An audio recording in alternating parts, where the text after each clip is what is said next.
Do the people at Moms Demand Action really want to save lives, or are they just chasing the ghost of so-called gun violence for political purposes?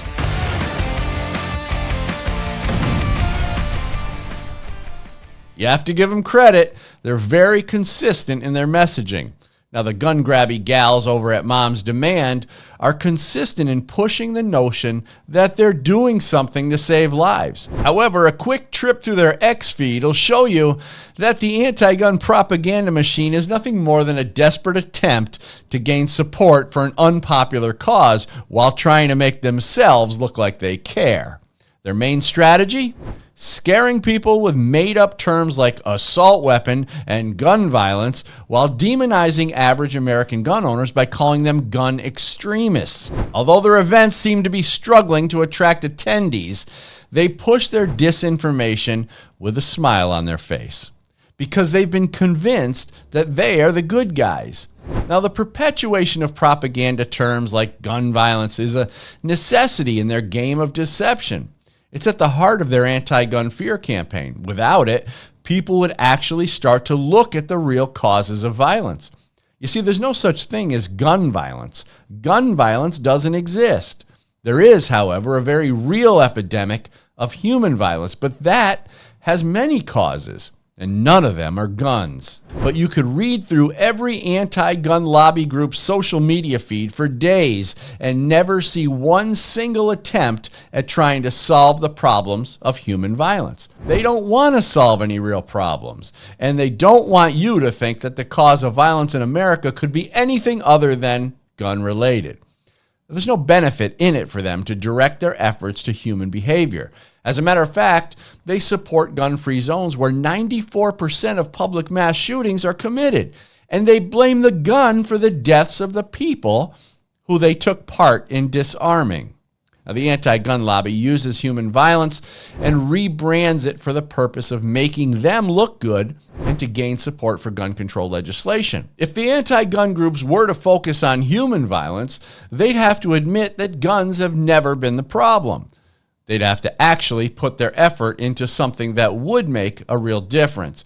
But they can't do that because if they talked about mental illness, violent illegal aliens, crime due to a Democrat-led welfare system, gang violence, early release, and bail reform policies, among other things, they'd be forced to shine a spotlight on their own political party and its failures, or its successes, depending on how you look at it. Instead, they choose to gather for the cameras and pretend that they're doing something to save lives. All wearing the same color shirts appears to have become some sort of accomplishment to them. It seems the folks at Moms Demand Action, Everytown for Gun Safety, and the Giffords Group don't actually want violence to go away. If they did, they'd lose funding, and their mission to disarm you would dry up. They would be seen as another useless political tool if voters, or people, started to see through their sham. Think about this for a minute.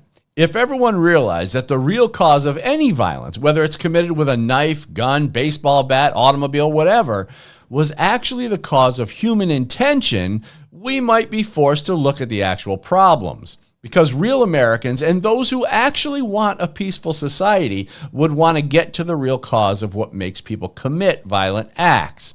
Now, it might also help people see the need to carry a gun for self-defense. Now, if that were the case, and the anti-gun lobby was no longer able to redirect society's focus to the gun, these groups would quickly be exposed as irrelevant and fraudulent. Now, there are over 1 million committed and reported acts of violence every year in America, but there are up to 2.5 million violent attacks stopped because the victim was armed.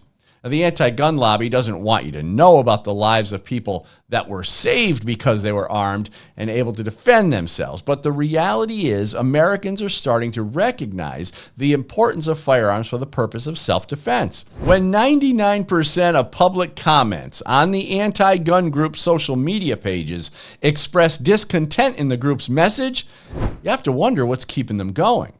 Yet they continue to take money from left-wing political donors, so they can pretend they stand on a moral high ground. Now, they're praised by their peers and taught to despise their political opposition for upholding and respecting the Second Amendment. And violence in America? Well, That serves them. The false information that these groups spread is nothing less than sinister. Whether it's the scary rhetoric and terminology, the fear they instill in people who don't know any better, or the biased, manipulated firearms studies that they and their allies produce. Creating a false narrative for the purpose of undermining our Constitution and disarming American citizens is a shameful act, and those perpetuating the dishonest anti-gun fear campaign, they should be called out for their immoral behavior. The enemy of American values walks among us. Evil intent is not only found in those who commit acts of violence, but also those who perpetuate it and use it to push a political agenda with a smile on their face while pretending that they care. Violence in America is quietly encouraged by those who want to take your gun rights away. They do this by making it easy for criminals to walk the streets while disarming law-abiding citizens. Then they put their orange shirts on and pretend to be heroes. You have to ask yourself, who are the real enemies to freedom in America? Now, these groups have become somewhat mainstream, although they don't have as much grassroots support as they'd like you to believe, and most of their funding comes from political donors. They appear to some as being righteous and fighting the good fight. But isn't that the idea? And when you're trying to trick people into giving up their God-given rights? See, they could never come out and tell you that their real intentions are not to save lives, but rather disarm every American citizen. So here's the good news. GOA has the grassroots support. GOA has the support of American patriots and those who believe in the Constitution and Bill of Rights. The truth is on our side. Thanks for watching Bullet Points. I'm Dan Wass for Gun Owners Foundation.